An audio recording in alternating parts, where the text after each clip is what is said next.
Hello everybody, welcome back to another episode of The Casual Criminalist. As always, I'm your host Simon. Here today on the episode, Sean Vincent Gillis, the real life Jekyll and Hyde. Oh my god. Jekyll and Hyde's a fictional story, right?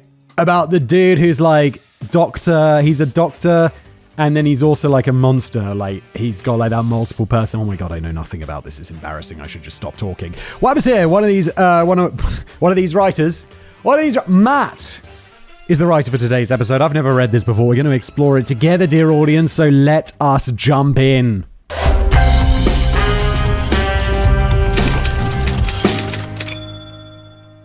Everyone knows the classic gothic horror tale, The Strange Case of Dr. Jekyll and Mr. Hyde.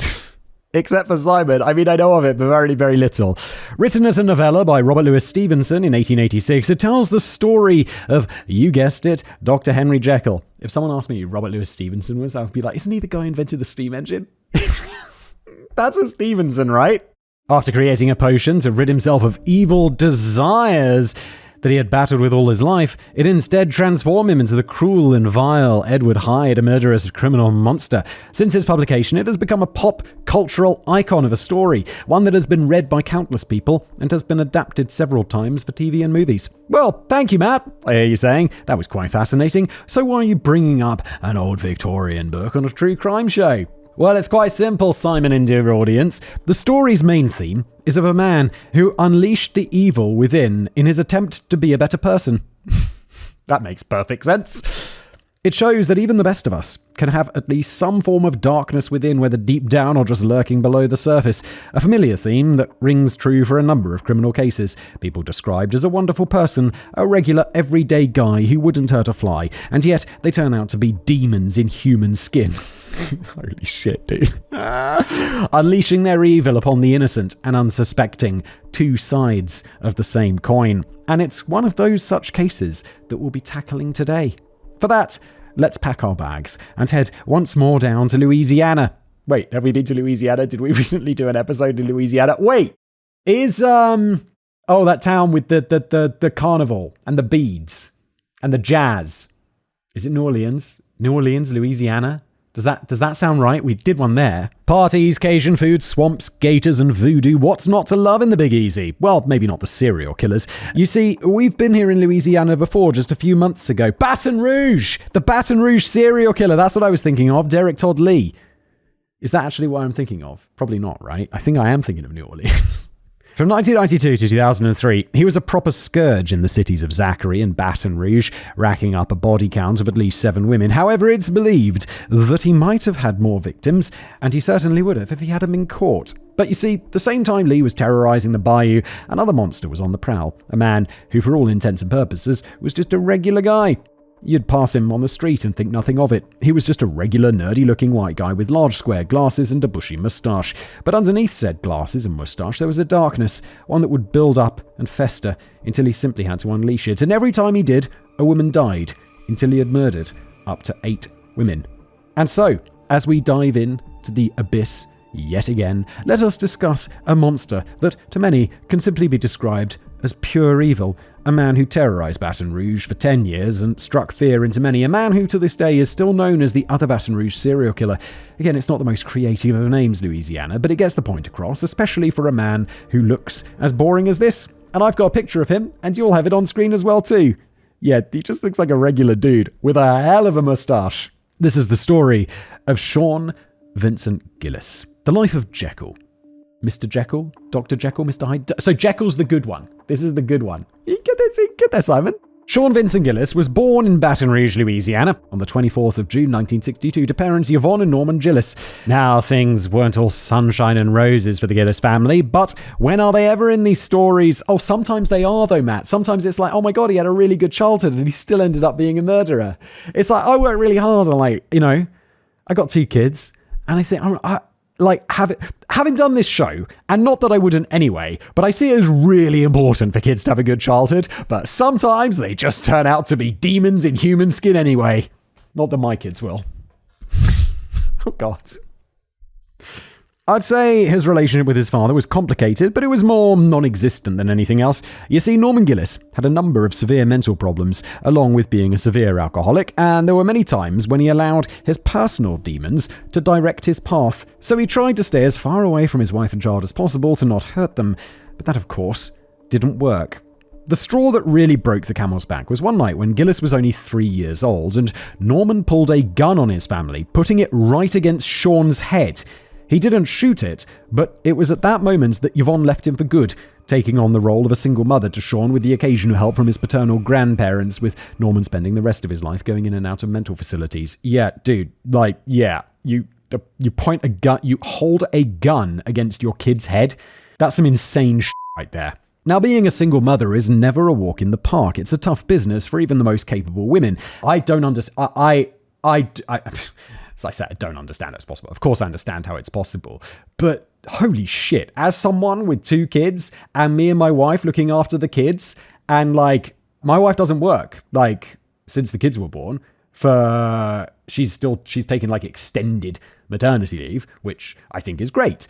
But I cannot imagine, then it'd be well, where's money come from? Or who looks after the kids? Holy shit, it must be, just respect, because god damn, I don't understand how that's possible. However, Yvonne did her best when it came to raising Sean, doing all she could to juggle a job at a local TV station, her work at a local department store, as well as looking after a little boy. She doted on Gillis and gave him everything his heart desired. I know that's something many parents want to do, and I'm sure if I had to have a son or daughter, I'd do the same, but that's also something you need to be careful with, otherwise it could affect how your child turns out and sees the world. She thought he was the perfect little angel, clearly not taking into account that he had several strange behaviors about him. For example, when he was a teenager, many of Gillis's neighbors reported that they could see him going out at night into his front or backyard and howling like a wolf at the moon. Not entirely alarming, almost silly, but for a teenage boy, it did seem quite odd. Yeah, be like, "Oi! What are you doing? Get inside! Go back to bed! Stop howling like a wolf, Sean!" I forgot his name for a second. I was going to be like Gillis, but then his mother would be calling him Gillis. Yvonne claimed that he was super smart, the smartest boy in town, but if you were to talk to his teachers at the time, you'd hear that at best, Gillis was of average intelligence. However, no amount of doting and love could change what was brewing inside him. The darkness had planted a seed deep within the mind and heart of Sean Vincent Gillis, and it had already taken root in his early and teenage years. After moving to another local neighborhood in Baton Rouge, Gillis began letting some of these dark tendencies out and started to bully the other kids in the vicinity. Yvonne never believed these claims. Of course, there was no way her precious baby boy could ever do something like that. Yeah, we are prone to put the blinders on with regards to her kids. I don't blame her. And of course, there was no way our wonderful Sean could ever smoke the devil's lettuce in secret with his friends, or even get into trouble with the law in regards to traffic citations or DUIs. Oh, heavens, no. Well, I'll tell you what, Yvonne, there's going to be a paper trail of that shit. You're like, oh, look, yeah, that's true. Obvious sarcasm is obvious. How about his tendency to sleep in the coffins that belonged to the funeral home his grandmother ran? Or how about how he later admitted that at around 12 to 13 years of age, he considered killing his cousin simply so that he could cop a feel on her breasts? Oh my f***ing God, you really can't make this up. Holy shit, my dude. Upon his mother's insistence, Gillis attended a Catholic elementary school before going to a redemptionist high school. Clearly, Yvonne wanted her boy to have a relationship with God from a young age, but that also seemed to spark a curiosity within her son regarding the other side of that particular coin. It was while attending this religious high school that Gillis got his first taste of satanic worship. Not from the school, of course, but he and a couple of friends found themselves attending a couple of local cemeteries, witnessing their dark rituals and enjoying themselves. Now, far be it from me to poo-poo anyone's religion, and Lord knows there are genuinely good people in the world who praise the man downstairs, but in this circumstance, probably not the best thing to be showing the burgeoning nutcase. It also probably didn't help that after turning 17, Gillis got back in touch with his father. From all reports, things were going all right, and the two of them had an amicable relationship until Gillis discovered that his father was homosexual. Wait, that's the thing? It wasn't that... It's like, oh no, my dad's gay? Oh no! But he put a gun to your head. That's not worse. The homophobic Gillis was horrified and never talked to him again after that. As Gillis got older, one thing became abundantly clear. The man was a nerd of the highest degree. He loved computers, anything that had to do with computers, and he loved all sorts of other geeky things. Star Trek, he was all over that. Nintendo, he played video games frequently and barely left the house. I like Star Trek. I like video games. But this also meant that I like computers. But Gillis didn't really hang out with any girls his age and never learned how to talk to them. When talking about Gillis on the TV hit series World's Most Evil Killers, reputable crime author Jeffrey Wanzer had this to say in regard to his luck with the ladies. The thing was that he was so preoccupied by his mother that he really had no girlfriends. He went through his adolescence and early 20s barely having a girlfriend. I mean, I think he might have wanted a girlfriend, but I don't think he knew what to do to get one. Gillis's love for computers, like Star Trek, like video games. Worked out how that works, though. Gillis's love for computers also began affecting his ability to keep a job. Right out of high school, he got a job at Southland Corporation and was assigned to one of the 7-Elevens under their umbrella. For those of you unfamiliar, who's not familiar with 7-Eleven? It's like a corner shop. They make that sound when you go in. Boop, boop. It's a fairly common convenience store chain in the USA selling snacks, drinks of all sorts, gas, travel supplies, etc. Not too bad of a place for a guy just starting out and looking for his first job. Well, except for Sean Gillis, that is. You see, when it came to actually working, Gillis wasn't exactly the biggest fan. To be fair, who is? But Gillis only lasted a few months before he left the 7-Eleven and started looking for a new job. And for a while, that's pretty much the pattern he followed. Get a new job at a retail or convenience store, make some money, stay there for a little while, get bored, leave, rinse and repeat. The reason, he'd much rather spend his oh-so-valuable time in front of his computer, waxing his carrots. Wait, is that a metaphor what I think it means? Oh my god. Why do we need to know that? Can't we just say he liked his computer? Just say he just played video games. Acting on dark desires.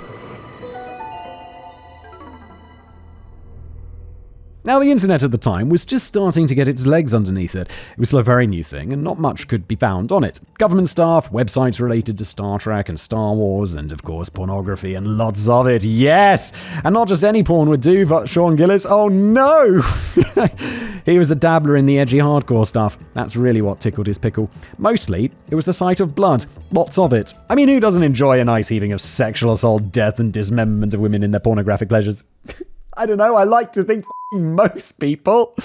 If anyone watching this just answered yes to that question, we're not ones to judge on this channel, but please also seek help.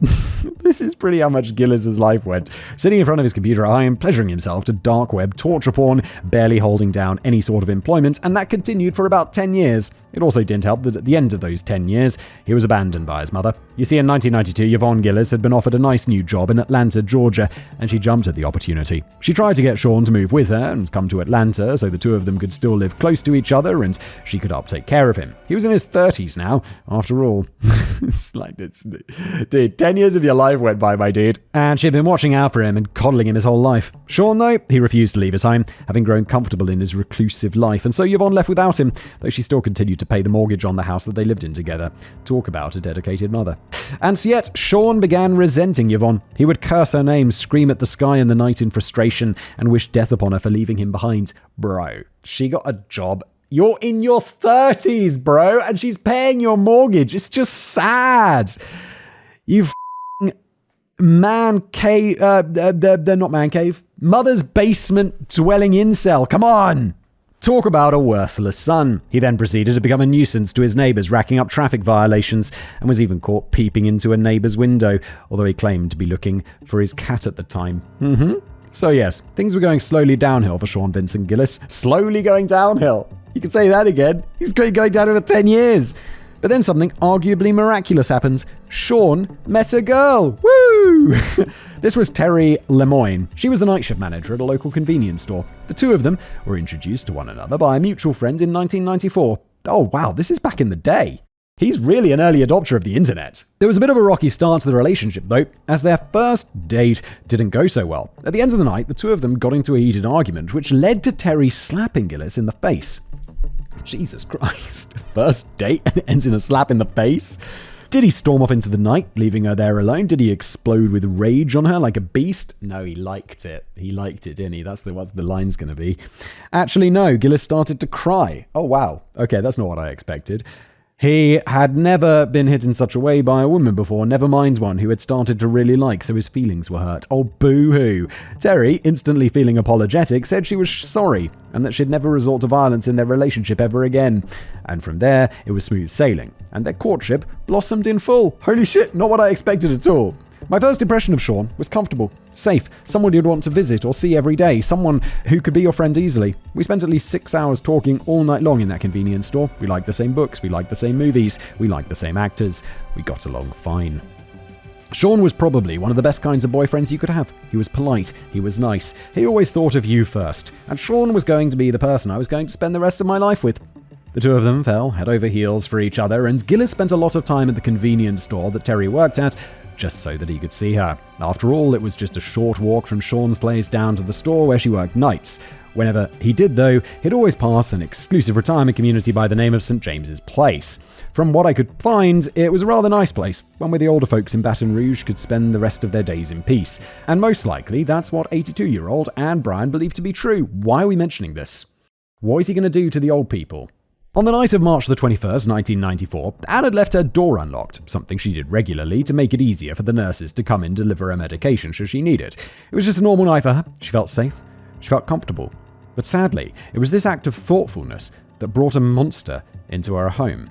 Gillis was walking through the grounds of St. James's Place, minding his own business, when he took notice of a window to one of the homes that was unblocked by any shades or curtains, the inside open for all to see. He looked in, spied Anne, and made a decision that would change the course of his life forever and ruin many more in the years to come.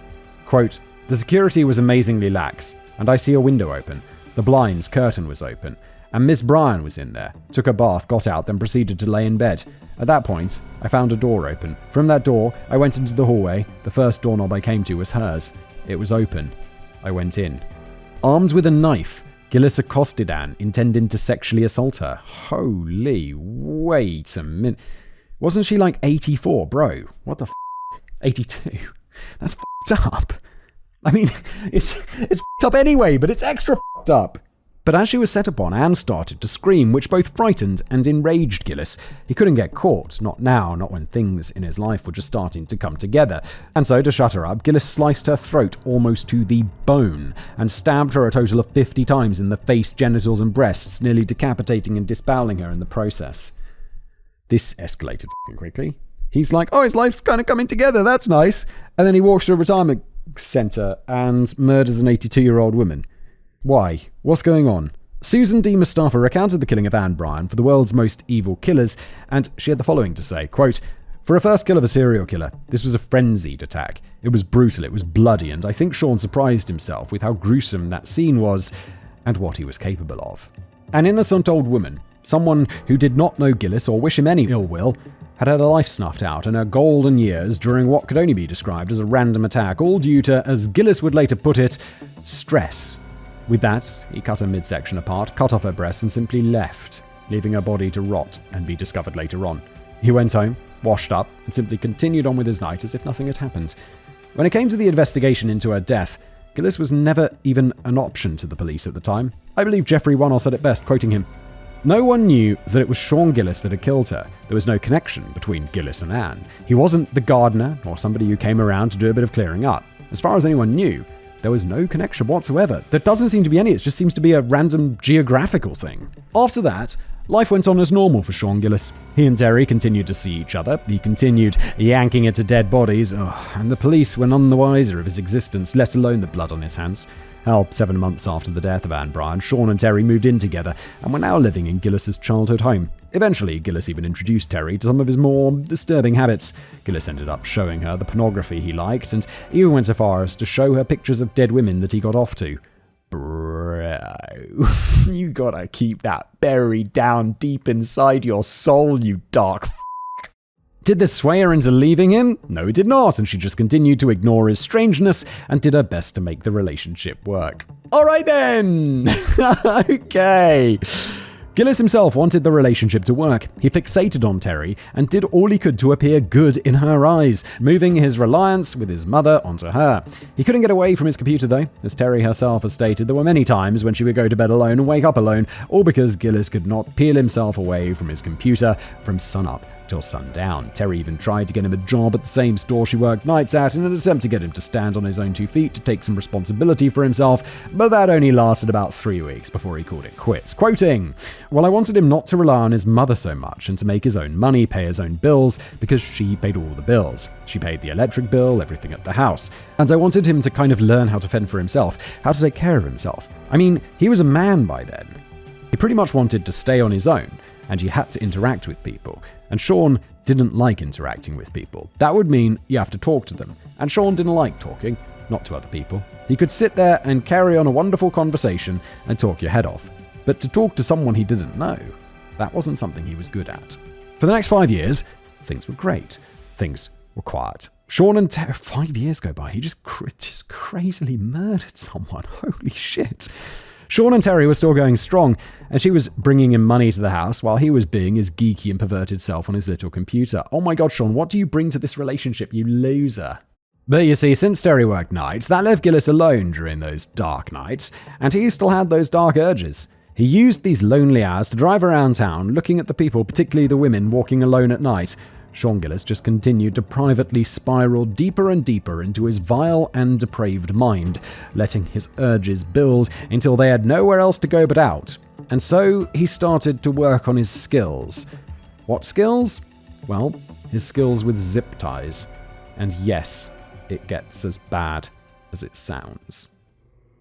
Unleashing Hyde.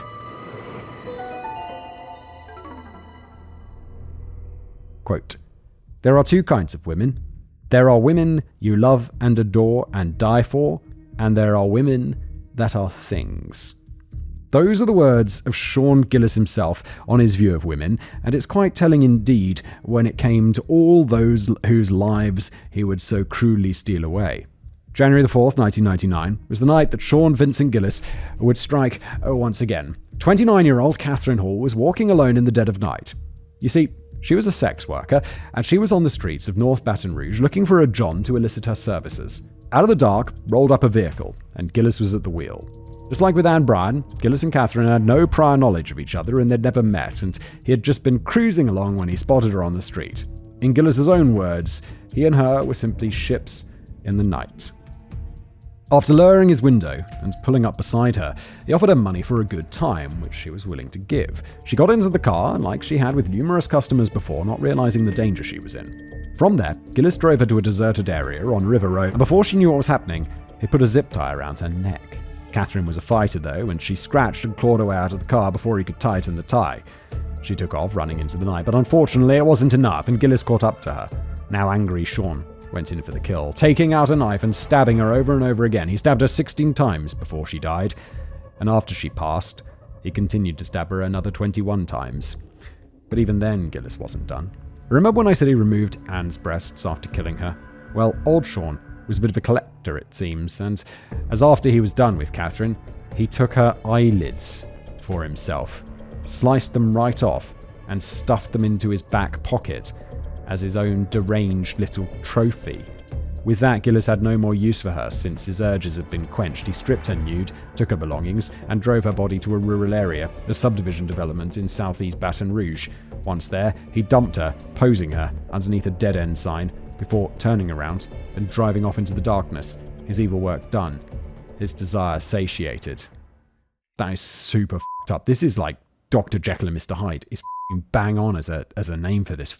One of the most sickening parts about the whole deal, well, remember when I told you that Gillis got his jollies off porn involving dead women? Well, for him, this was the ultimate fulfillment in that. Not only the joy and satisfaction of killing a woman, but also just getting pleasure out of the very sight of a dead body. It was prevalent in this killing, and looking back, it seems prevalent with the killing of Anne as well. To quote Jeffrey Warnell, the theme that was relevant to him was the connection with a dead female body. Horrifying though it may be to say, what really made Gillis's juices flow was the possibility of sex with a dead female body. Where did that come from? I can't say. All I can say is that it's one of the few cases I've come across in which this is a truly necrophilic tendency. Yeah, something is wrong. Like, something's gone wrong with your brain. Like, your brain is f***ed up in its wiring somehow. Not an excuse, but your brain's f***ed.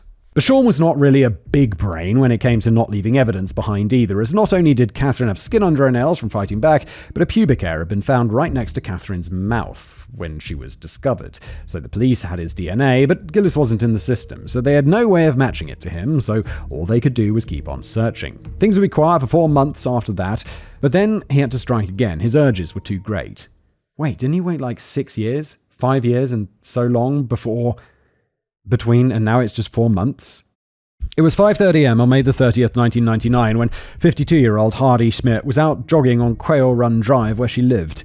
Hardy came from a very well-off family. Her dad was a judge in Baton Rouge. She had married an attorney, and they had 3 children together. Going running was nothing new for Hardy. She loved a nice morning jog to start her day.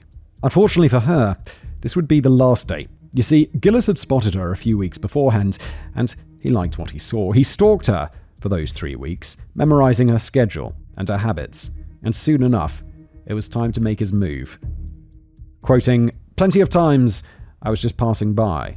But then, yeah, I was consciously there several other times after that. At times she would be jogging, but I never thought of doing this individual any harm. I didn't know her. One could possibly say I was stalking her, but again, not consciously. Not until that day when I acted did I have a clue what I was going to do. No, that day, there was just something about the bounce of her hair or something as simple as that. That was just, I was in the zone then." The quote ends. So what did this sicko do to get what he wanted? He rammed into Hardy with his white Chevy Cavalier so hard that she was knocked off her feet, sent flying through the air, and landed hard in a nearby ditch. After getting out of the car, Gillis stalked down to the ditch and heard Hardy screaming in pain. She was screaming repeatedly about her back that she was gravely injured, but Gillis wasn't planning on getting her any sort of help. Instead, Gillis took out a zip tie, tightened it around her neck, and just watched as the air left her lungs for the last time. Afterwards, he put her in the trunk of the car, drove her to a nearby isolated forest area, sexually violated her, and after he was done, he picked her up, tossed her in the back of the trunk of the car before driving off. He even went to pick up Terry from work with Hardy's corpse still in his trunk, and when Terry asked him what the awful smell was, Gillis blamed it on hitting an animal on his way over. Can you say disrespectful nutjob? Her corpse lay there, in his trunk for 2 whole days, before he decided to get rid of her, dumping her into a nearby bayou off the highway at 61 at St. James's Parish, to be found several days later. Mother of 3, by the way. After this, Gillis would once again go quiet for several months. He simply went about his life, waiting for the urges to take over again, and he got the opportunity to kill another woman. It wouldn't be until November the 12th, 1999, 6 months after his last kill, that he would get a chance. 36-year-old Joyce Williams was a sex worker and was using the money she earned from said work to feed a terrible drug habit. Tale as old as time, I'm afraid. And that night, similar to what happened to Katherine Hall, Gillis simply pulled up next to her on the sidewalk and offered her money in exchange for sex, after which she willingly got into his car. Driving to West Baton Rouge, Gillis stopped the car right beside a large sugarcane field before pulling out a zip tie and strangling Joyce until she was no more. But it was after he had killed her that Gillis got down to business. For the first time in his killing career, Gillis actually brought the body of his latest victim back to his house, the same one he shared with Terry. While there, Gillis became very obsessed with Joyce's legs, commenting on how perfect and beautiful they were. And so he took a knife and a hacksaw and proceeded to remove her legs so that he could admire them before deciding to dismember the rest of her body. After that, old Sean had the bright idea to give something else a try, something he had been curious about for some time: good old-fashioned cannibalism. Oh my god. What the f***? It seems he didn't like it that much though, but it didn't stop him from giving it another go later. From there, he put pieces of Joyce into large plastic bags, stuffed them into the trunk of the car, and then went to pick up Terry from work. This is the second time he's gone to get his live-in girlfriend from work while there's been a dead body in the car. I'm not entirely sure if this man was just confident or stupid. Regardless, after dropping her off at home, Gillis disposed of Joyce's remains in a local levee. Her remains were discovered by police, and once again, there was no way to link the two of them together. Are you starting to see a pattern?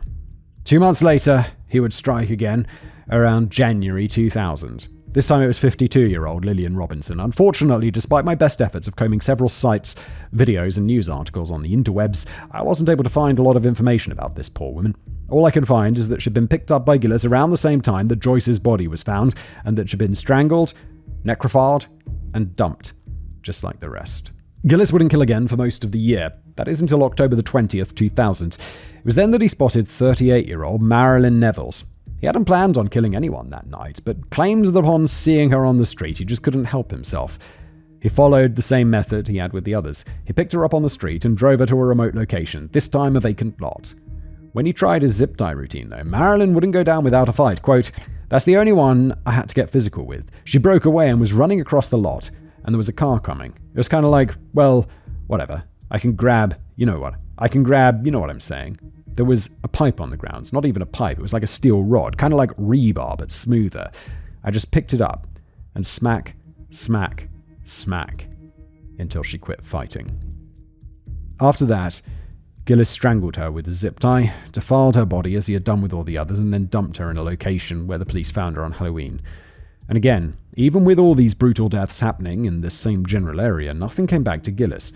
And for one, I don't blame the police too much. Gillis had known none of these women before attacking them. None of them had known each other, and their bodies had been disposed of in slightly different ways and areas each time. Never across state lines, though. Never that. Since Sean wanted the bodies found, he loved all the attention his crimes were receiving, and he loved the fact that he was getting away with it. He did stop killing for a little while, though, for a period of 3 years to be exact. The reason? Well, as mentioned before, there was another serial killer loose in Baton Rouge at the same time as Gillis. This was our old friend and resident shitbag, Derek Todd Lee. He was a burglar, peeping Tom, and vicious murderer, and we covered him and his crimes before between August the 23rd, 1992 and March the 3rd, 2003. He broke into houses and murdered the women he found inside, stealing the lives of at least 7 women, all because he thought he was better than them and hated to see women be independent and successful. Incels.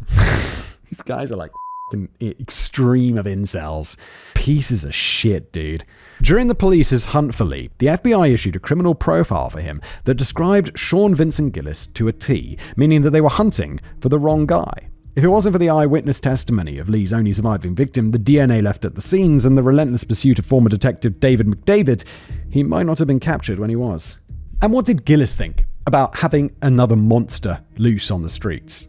Well, he was fascinated, damn near obsessed with the prospect that someone else was having their way with the women of Baton Rouge. He followed Lee's crimes extensively and saw how many women Lee had killed in comparison to himself, as well as how much more or less brutal Lee's skills were compared to his own. He even had a whole folder on his computer dedicated to Lee and labeled it with Lee's initials after his identity was revealed. It was like some sort of sick competition for him, and he was enjoying every bit of it. And it was only after Lee was caught that Gillis started entertaining the idea of killing again. It was October the 9th, 2003, 3 years since his last kill, and 5 months after Derek Todd Lee was apprehended. That was when Gillis stole another life. Her name was Johnny Mae Williams. She was 45 years old and didn't match his preferred victim. Gillis actually knew Johnny Mae. In fact, the two of them were friends and had been for years. They partied and smoked weed together. She cleaned Gillis's house for him. Hell, Gillis even spent Thanksgiving over at Johnny Mae's house one year with her family. They liked each other. They were close, which makes what happened to her all the more tragic and bizarre. Quoting, "It was definitely more of a buddyship and mutual codependency. She depended on me for money to get her drug of choice, and I depended on her while she was at it to pick up mine. And I genuinely liked her, and it seemed the feeling was mutual." That night, Johnny Mae got into Gillis's car, as she had done countless times before, not suspecting that her friend intended to do her any harm. I mean, this was Sean, right? Sweet, nerdy Sean, who she had partied with, and who had met her family. After all, he's harmless. They drove around for a while before Gillis took her to Mason's Grill, a popular local restaurant. Well, more specifically, he took to an area behind Mason's Grill, a nice big field surrounded by forest, very quiet, very secluded. Then he destroyed her. Without any warning or feeling of impending doom, Sean Gillis pounced on his friend and beat her to a pulp. He pulled out a knife and stabbed her multiple times until her life left her, mutilating her corpse after it was done. The sick freak even cut off her hands, and later, the demented animal had the audacity to try and sound remorseful. Quote, "To this day, the faces still haunt me, but her face haunts me the most of all. I mean, I kissed her and closed her eyes." Bro, I don't like reading your filthy, weird words. Not you, Matt, who wrote this. The words of Sean, obviously. Well, he must have been, interviewed extensively after he got caught, right? Because otherwise we wouldn't have all these quotes from him. Mindhunter style. If I seemed a little more venomous with my words regarding his last victim, I apologize. This one simply hit a nerve with me. Besides my family, my friends mean the world to me. We'd do anything for each other, and we love each other very much. And the thought of this monster violating that love, that trust that Johnny May felt for him, it makes my blood boil. Thankfully, though, friends, I can say that we're almost done with this unpleasantness. For see, the next victim just happened to be his last. It was late on February the 26th, 2004, in North Baton Rouge, and Gillis was on the prowl. It was then that he spotted 43-year-old Donna Bennett Johnson on the sidewalk, an addict and a sex worker. She walked the streets looking for a payday to fuel her drug habit, as well as support her 5 children. That night, Donna was extremely drunk when Gillis pulled up beside her. He offered her a ride and to pay for her services, so Donna got into the car. Soon after Gillis had started driving, Donna passed out, overtaken by the night of drinking. Gillis drove up to a secluded area of the bayou, pulled out a zip tie and placed it over her head and onto her neck. Donna was none the wiser in her drunken sleep. Gillis pulled the zip tie and yanked her head back, and only then did she awaken, but by then it was already too late. Gillis sexually assaulted her, beat her, strangled her, and mutilated her afterwards, slashing at her breasts and cutting off her left nipple, before cutting her left arm off at the elbow to use for extra... Oh, Jesus Christ. I'll let your minds fill in the blanks.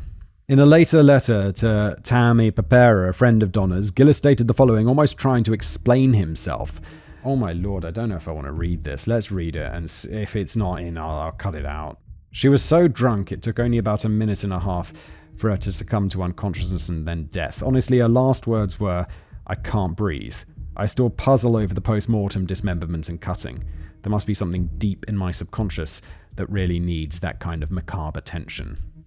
During the mutilation process, Gillis also sliced off a tattoo from Donna's thigh just because he liked the look of it, before he repeatedly posed the corpse, taking up to 45 pictures of the body for his own sick uses. He also engaged in a touch of cannibalism once again. He felt the need to give it the one more college try, but he still didn't enjoy it very much, stating, "Okay, human fat does not taste good. I don't advise it. I don't see how anything would survive off of it." Well, tell you what, no one is supposed to survive off it because we're not f***ing cannibals, you f***ing idiot. From there, he put Donna's body back in the trunk of his car, took more pictures, and took off into the night, throwing the sliver of tattooed flesh out of the car window as he did. He did the same with her arm at a different location, wrapping it in a towel after finishing his activities, and tossing it in a ditch before dumping the rest of her in a drainage canal near Ben Hur Road, south of Louisiana State University in Baton Rouge. Her body was found the next day. 8 women, 8 lives stolen away, and all for his sick pleasures and perverted needs. Sean Gillis was a selfish monster, only interested in satisfying himself by any means necessary, and even being his friend didn't save Johnny May from suffering the same fate as his other victims. But thankfully our murderous timeline is at an end, and now we can talk about how it all came tumbling down. Capture and confessions. Sean Vincent Gillis had managed to slip under the radar of the police for 10 years. He'd let his dark desires rule his life, and his desires had cost 8 women their lives. And in the end, he enjoyed all the attention it brought. He loved seeing his evil deeds in the paper or on TV. To once again quote Jeffrey Owansel, "I think he wanted recognition for his handiwork. I don't think that he was ashamed of it. I also don't think that he thought he would get caught because by now, and we're in February of 2004, he's killed 8 women ruthlessly. He's attacked their bodies. He has done everything he can do to destroy their lives and what anyone would remember of them." And I'm inclined to agree. Gillis thought he was untouchable, that he was ghost in the wind. For 10 years, he'd been getting away with it, and it didn't seem like the police were getting any closer to actually capturing him. Gillis perhaps believed that he would be able to do this forever, targeting women on the street and having his way with them, all for his demented kicks. However, Gillis had unknowingly made a mistake. Yeah, I mean, he just seems to be completely careless. And who could blame him, because years go by and he doesn't get caught. And he's just like leaving his DNA all over the show, his fingerprints. He's just not being careful at all. And it was about to cost him everything. For you see, his last victim, Donna Bennett Johnson, had been a police informant. She was a well-known face to the authorities, since she had helped them on multiple occasions. So when they found her butchered in a ditch, it seems to have been the attack that gave the officers the kick in the arse they needed. 7 murdered women wasn't officers. In March 2004, a task force was finally created to track down the killer. As stated before, Gillis wasn't exactly the most careful chap, and he had once again left traces of his DNA behind on Donna's body. After running that DNA through the system, the authorities were able to link the killing of Donna to the same person who had murdered Katherine Ann Hall and Johnny May Williams. Again, as stated previously, Gillis wasn't in the system, but now they knew for sure they had a serial killer on their hands. Just as Baton Rouge was getting over the killing spree of Derek Todd Lee, they now had proof that another monster was on the loose. They went over every bit of evidence they managed to recover, every witness statement they had taken, and every cold case file that matched these victims. And it was during their deep dive into unsolved murders in the area that a new bit of evidence came to light, one that would lead them directly to Gillis's front door. What could it be? I wonder what it could be. What's he left somewhere that has been just the perfect tie to him? It was while examining the scene of Donna's dumping that investigators came upon an imprint in the soft earth. Tire tracks. After taking a plaster cast of the tire prints, the police sent them to a lab, and in cooperation with local tire dealerships were able to come up with the exact name of said brand of tires. The pattern of the treads belonged to Goodyear AquaTread 3 tire, which just happened to be a very rare type of tire. So rare, in fact, that only 90 tires of that make had been sold in the entirety of Louisiana. From there, they meticulously went down the list, looking into every name, and soon enough it brought them right to the door of Sean Vincent Gillis. Now that's just good police work. You're goddamn right it is, and it makes you wonder why they couldn't have done this a whole lot earlier. After arriving at the house, Gillis met the police at the door and asked them what they wanted. When the police informed him that they simply wanted him to come back to the station for some questioning, he said he wanted his girlfriend to know where he was going just in case he didn't make it back before dark. He then asked if he could smoke a cigarette before heading out, which the police allowed. After smoking his cigarette, Gillis simply dropped it to the ground, crushed it with his foot, and said, "Let's get this over with." Talk about not endearing yourself to the cops. No, but it also doesn't make you look particularly guilty. You're just like, what the is this? Okay, fine, let's go. Under police questioning, he stated that the reason his tire tracks were in the area of the dead body was because he had to take a leak. Yeah, he'd been out with some friends, he'd drank a few beers and was on his way home.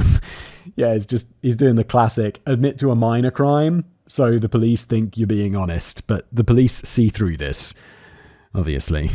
Of course, this doesn't take into account that Gillis's home was actually only a couple of minutes' drive from the dump site. Now, fully on the police radar, Gillis's vehicle was towed to the crime lab to be examined, and he was returned to his home, and police surveillance was put in place to keep an eye on him. But not until Gillis had voluntarily provided a DNA sample to the cops. Dude, what are you doing? What could go wrong, right? Well, it seems Gillis understood that his time was most likely up, as instead of spending the whole rest of the night on his computer as he normally would, he took the evening spending quality time with Terry, perhaps knowing that he wouldn't get to any more soon enough. And of course, the DNA came back that very same night even, and it was a perfect match. Sean Vincent Gillis was the other Baton Rouge serial killer, the murderer who'd stolen the lives of Katherine Ann Hall, Johnny May Williams, and Donna Bennett Johnson away from them. Upon getting the confirmation, the authorities wasted no time, and Sean Vincent Gillis was arrested on April the 29th, 2004. Excellent. Terry recaps the moment the police came to take her boyfriend away in handcuffs. And about the same time that we laid our heads down on the pillow in the bed, that's when the police broke through the door and arrested him. When they told me they'd come to arrest a serial killer, I laughed at them. I actually laughed out loud and said, "Boy, have you got the wrong house. Oh boy, Terry." Terry. Do you not remember the weird pornography, Terry? Do you not remember the smell in the car, Terry? Terry, it's not your fault, but holy shit. Holy shit, Terry. And who could blame her for reacting this way? Gillis, outside of his perverted death fantasies, had always portrayed himself as just a normal guy, a regular Joe Schmo, a simple nerd who loved spending too much time on his computer. The very idea that someone like him could be a vicious, bloodthirsty serial killer seemed too ridiculous to be true, and yet it was true. When the police sat him down in an interrogation room, this man didn't even bother trying to hide anything anymore. The word lawyer was never even a fleeting thought in his brain. Yeah, dude, he knows he's f***ing caught, dude. Even if you are in this situation, even if you are caught, still get a lawyer because they'll negotiate you not getting a needle in your arm. Maybe. Hopefully not. Louisiana's in the South, right? That's pretty... I feel like it's a bit yee-haw. They're going to have the chair. Let's get him in the chair. Let's execute this Sean Vincent Gillis told them everything in grave detail. Quote, "You ever heard of Walter Mitty? Secret Life of Walter Mitty? That's the life I've been leading for about the past 8 years. Secret Life of Walter Mitty, Secret Life of Sean Gillis, Jekyll and Hyde. He told them about Katherine Ann Hall, Johnny May Williams, and Donna Bennett Johnson, but that wasn't all. He told them about Anne Bryan. He told them about Hardy Schmidt. He told them about Joyce Williams. He told them about Lillian Robinson. And he told them about Marion Nevils. He had been arrested for 3 murders, but he went and confessed willingly to 8. He meticulously described every single crime, every single body he left in his wake, opening up like a flood with details not released to the public that only the killer could possibly know. It got to the point where the public defender's office was called, and he was assigned a lawyer just so he would understand that he had the right to remain silent, and yet he still didn't take it. He kept talking, with his confession tapes lasting a total of 40 hours. Was it a guilty conscience? No, doubtful. If anything, it was simply because he now had an audience. He had everyone's attention just like he wanted. He had the spotlight, and he was taking the chance to simply unload all he'd kept bottled up for 8 long years. He had his chance to tell his story, and he took it, quoting, "There are desires, and as I've told them, I fought them. Then, that's just so long you can fight something. Before, it's just overwhelming. It's like the cookie jar." Again, I'll use that analogy. You're looking at it. You know you can't go in the cookie jar. You've been told, don't go in the cookie jar. You probably won't go into the cookie jar if you're a good kid, which I literally was. A sick kid, obviously, but good. In this instance, sooner or later, my hand goes into the cookie jar. It just overwhelms you after a while. The whole time you're tempted. A whole lot of times I was tempted, but nothing. Until then, I just lost control of it. And when the time came, Terry had her own questions for him, and asked him straight up, "Did you do everything they're telling me that you did?" And this little geeky guy that I just adored all these years, he kind of hung his head and turned it to the side and looked at me with those big blue eyes and said, "Yeah, honey bunny, I did all that." And I turned around and I left. And even if he had been quiet, the evidence instantly began piling up. All the pictures of Donna Johnson's body were found in his home, along with photos of the other victims. When his car and kitchen were sprayed with luminol, they lit up like a Christmas tree. It tried to hide his crimes, but now it had all come out, and there was nowhere else to hide. In 2007, Gillis pled guilty to second-degree murder and was convicted of killing Joyce Williams, and in 2008 he went on trial for the murders of Katherine Ann Hall, Johnny May Williams, and Donna Bennett Johnson. He pleaded not guilty, shock horror, tried his best to get both the DNA swab and his confessions repressed, and claimed insanity, but both his attempts were denied. Gillis was found guilty on all counts, and I'm sorry to say he just narrowly avoided the needle. Because the jury was deadlocked on what his sentence should be. Oh, jury, come on! If there's a guy who deserves the needle, it's this dude. And this left it to the judge to decide what had happened to him. Sorry, no yeehaw. Instead, Gillis was sentenced to life without parole, and as of today, Sean Vincent Gillis is 62 years old and currently incarcerated and in protective segregation at Louisiana State Penitentiary, aka Angola. May he forever rot. Yeah, fully agreed, Matt. Wrap up.